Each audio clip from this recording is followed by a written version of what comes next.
This is AJ of Bakla.com, and we are with Keo Woolford, and we'll let him talk about why he's here in the Philippines and what he's doing here, and how did he end up in our beautiful country. Hi.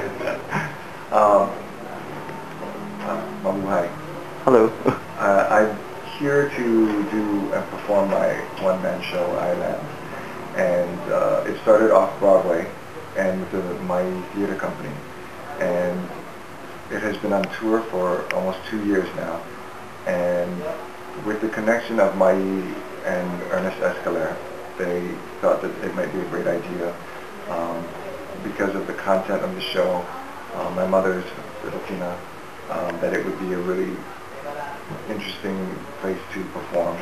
Hawaii is, similar to the Philippines in its climate and its landscape and a lot of the people. There are a lot of Filipinos in Hawaii as well. Right. And so there is that close tie there.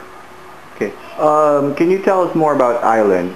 We can see videos of it on YouTube, but we'd like to hear it straight from you. Yeah. What kind of art form is it? So Island is basically my one-man show that is loosely based on my life growing up in Hawaii and how I find my heritage growing up in a contemporary time through the traditional Hawaiian dance. It mixes a bunch of different conventions, and the YouTube or the internet clips are just a brief introduction to what it is, and it's really hard to explain because it mixes a bunch of different conventions. But I use talk story to relate the story, and Hawaiian talk story, which is just a very personal and sort of exaggerated way of telling a story, where I play characters. I use a lot of humor to relate some very serious topics and issues. And there's dance in it, there's music, there's video, there's lights, and So it is a multimedia art. yes, it's a multimedia experience, and again, it's really hard to describe what it is.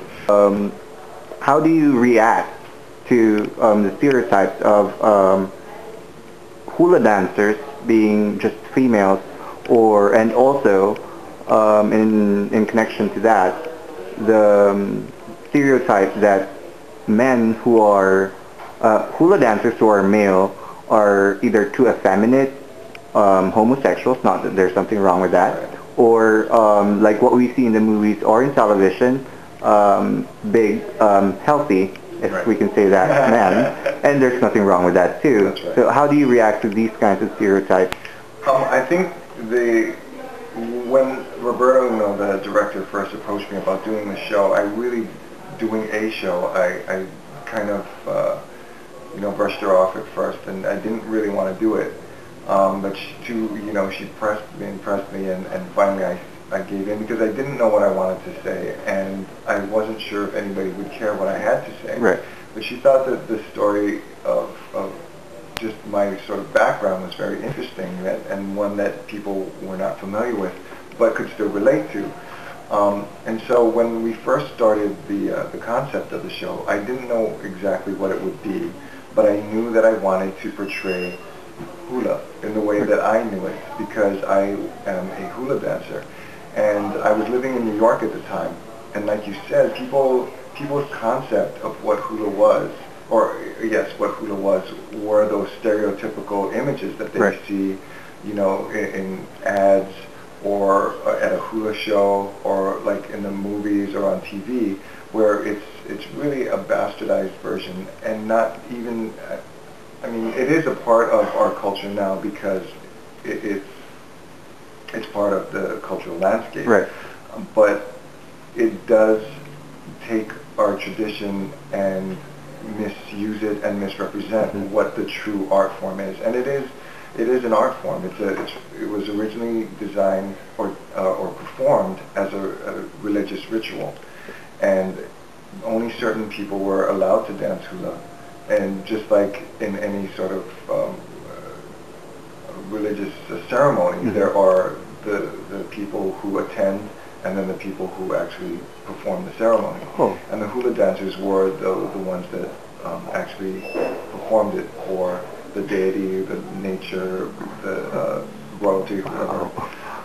And so it's a very disciplined and serious practice, and that was lost with the portrayal of it and the way that people stereotypically see it. There are legends of where hula came from, but from the school that I am a part of, hula came from the Hawaiian martial arts called lua. Oh. And so in the beginning, only men were allowed to dance hula, like in any patriarchal society. Wow. And eventually women, right, it's to dance once again. But there are still, splits. I mean, there still is that stereotype of any sort of dancer, except for in hip-hop. Any sort of male dancer in any form is, considered, effeminate or whatever. Exactly. That is really such a horrible stereotype. Yeah. Okay. Thank Sorry, you. I can't go on. Mabuhay, I'm Keo Woolford. I have a show, one-man show, Island, coming to CCP, January 23, 24, and 25. And come check out my show. Thank you. Wait.